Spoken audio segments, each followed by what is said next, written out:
അതാ അവർക്ക് പ്രായമാകുന്നു, മുടി നരയ്ക്കുന്നു, രോഗങ്ങൾ വരുന്നു, ആരോഗ്യം നഷ്ടപ്പെടുന്നു.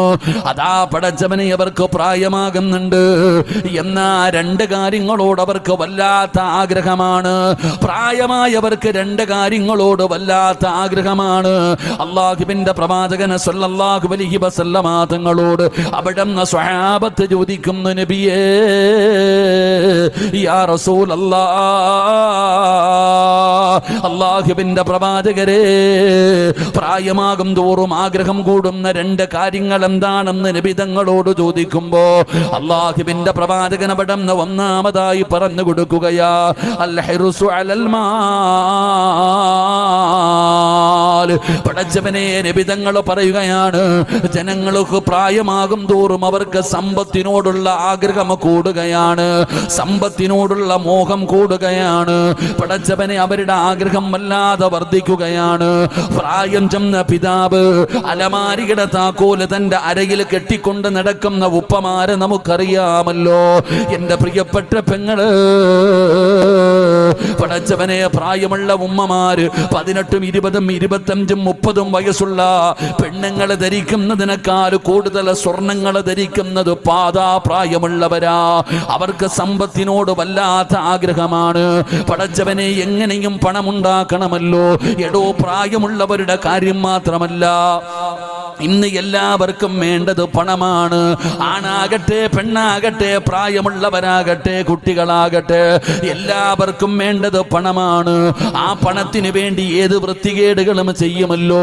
ആ പണത്തിന് വേണ്ടി ഞാനും നിങ്ങളും എന്തും ചെയ്യാൻ തയ്യാറാണ്. ഹലാലോ ഹറാമോ നോട്ടമില്ല. പടച്ചവനെ, എന്ത് മോശമായ പ്രവർത്തനങ്ങൾ നടത്തിയിട്ടാണെങ്കിലും പണമുണ്ടാക്കണമല്ലോ. എല്ലാവർക്കും വേണ്ടത് പണമാണ്. എൻ്റെ പ്രിയപ്പെട്ട മുസ്ലിമേ, എടോ, ഇന്നത്തെ കുട്ടികൾക്ക് വേണ്ടതും പണം തന്നെയാണ്. ഈ വഅദ് കേൾക്കാമെന്നവരോട് പറയട്ടെ, നിങ്ങളിൽ അധികം പേരും പ്രായമുള്ളവരാണല്ലോ. നിങ്ങൾ നിങ്ങളുടെ വാപ്പയുടെ അടുക്കൽ ചെന്നിട്ട് എനിക്ക് പൈസ വേണമെന്ന് പറഞ്ഞ് ഭീഷണിപ്പെടുത്താറില്ല. പണ്ടത്തെ മക്കൾ അങ്ങനല്ലടോ. വാപ്പാടെ അടുക്കൽ ചെന്നിട്ട് പറയും, എനിക്ക് മുട്ടായി വേങ്ങണം, എനിക്ക് കളിപ്പാട്ടം വാങ്ങണം.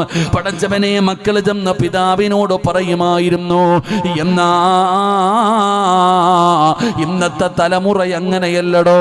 ഇന്നത്തെ കൊച്ചുകുട്ടികളും നമ്മുടെ ചെറിയ പ്രായമുള്ള, നമ്മുടെ പ്രായപൂർത്തിയാകാത്ത മക്കളുണ്ടല്ലോ, ആ മക്കളും വാപ്പയോട് ചെന്ന് ചോദിക്കുന്നത് മുട്ടായി വാങ്ങിത്തരാനല്ല, കളിപ്പാട്ടം വാങ്ങിത്തരാനല്ല. ആ കൊച്ചുകുട്ടികളും ചെന്നിട്ട് ചോദിക്കുന്നത്, വാപ്പാ പൈസതാ പൈസതാ. എല്ലാവർക്കും വേണ്ടത് പൈസയാടോ. എൻ്റെ പ്രിയപ്പെട്ടവരെ, പ്രായമുള്ളവരുടെ കാര്യം പോകട്ടെ, ഈ ചെറിയ മക്കൾക്ക് ഈ പണത്തിനോടുള്ള ആർത്തി വരാനുള്ള കാരണം എന്തെന്നറിയുമോ? അതിൻ്റെ കാരണം മാതാപിതാക്കളാണ്. അതിൻ്റെ കാരണം മാതാപിതാക്കളാണ്. പടച്ചവനെ, മക്കൾ മൊബൈൽ ചോദിച്ചാ വാങ്ങിച്ചു കൊടുക്കണമല്ലോ. ടൂറിന് പോകാൻ പറഞ്ഞാ വിടണമല്ലോ. അവര് ബൈക്ക് വേണമെന്ന് പറഞ്ഞാ വാങ്ങിക്കൊടുക്കണമല്ലോ. ഇല്ലെങ്കിൽ ആത്മഹത്യ ചെയ്യുകയാടോ. അവർ ആത്മഹത്യ ചെയ്യുന്ന കാലമാണ്. ടൂറിന് വിടാത്തതിന്റെ പേരിലാണ് പടച്ചവനെ ഒരു ചെറിയ കുട്ടി ആത്മഹത്യ ചെയ്തത്. അല്ലാ, പടച്ചവനെ, സ്കൂളിൽ 1ാം ക്ലാസ്സിൽ പഠിക്കുന്ന 7 വയസ്സുള്ള പൊന്നുമോൻ അതാ മദ്രസ വിട്ട് വീട്ടിലേക്ക് കടന്നു വരികയാണ്. ഉമ്മാനോട് ചോദിച്ചു, ഉമ്മ മൊബൈല് വേണം ഉമ്മ. മോനെ, പോയി കുളിക്കടാ, സ്കൂളിൽ പോകണം. ഉമ്മയതാ തോർത്തും സോപ്പും എടുത്ത് തന്റെ 7 വയസ്സുള്ള പൊന്നാര മകന്റെ കയ്യിൽ കൊടുക്കുകയാണ്. പടച്ചവനെ, 1ാം ക്ലാസ്സിൽ പഠിക്കുന്ന മകൻ കുളിപ്പരയിലേക്ക് കടന്നു ചെന്നു. ഉമ്മ തന്റെ പൊന്നാര മകന് കൊണ്ടുപോകാൻ ഭക്ഷണമുണ്ടാക്കി പാത്രത്തിൽ നിറയ്ക്കുകയാണ്. തന്റെ പൊന്നാര മകനെ കാണാതെ വരുമ്പോ ഉമ്മ ചെന്ന് നോക്കുമ്പോ ആ 7 വയസ്സുകാരൻ ബാത്റൂമിനകത്ത് തൂങ്ങി നിൽക്കുന്ന രംഗമാണ് കാണുന്നത്. 1ാം ക്ലാസ്സിൽ പഠിക്കുന്ന ഒരു പൊന്നുമോൻ. എൻ്റെ പ്രിയപ്പെട്ടവരെ, തങ്ങൾ പറഞ്ഞല്ലോ, ഇന്ന് ഞാൻ ഇങ്ങോട്ട് വഅദിന് വരുമ്പോ പടച്ചവനെ, കോഴിക്കോട് മെഡിക്കൽ കോളേജിൽ ആദ്യമായിട്ടാണ് കടന്നു പോയത്. പടച്ചവനെ, സംഘാടകർ പറഞ്ഞ ഉസ്താദ്, സമസ്തയുടെ 100ാം വാർഷിക പ്രഖ്യാപനത്തിന് ബാംഗ്ലൂരിൽ നിന്ന് തിരിച്ചു വരുമ്പോ ഈ വയനാട് വെച്ചുകൊണ്ട് പടച്ചവനെ ഒരു ആക്സിഡന്റ് പറ്റുകയാണ്.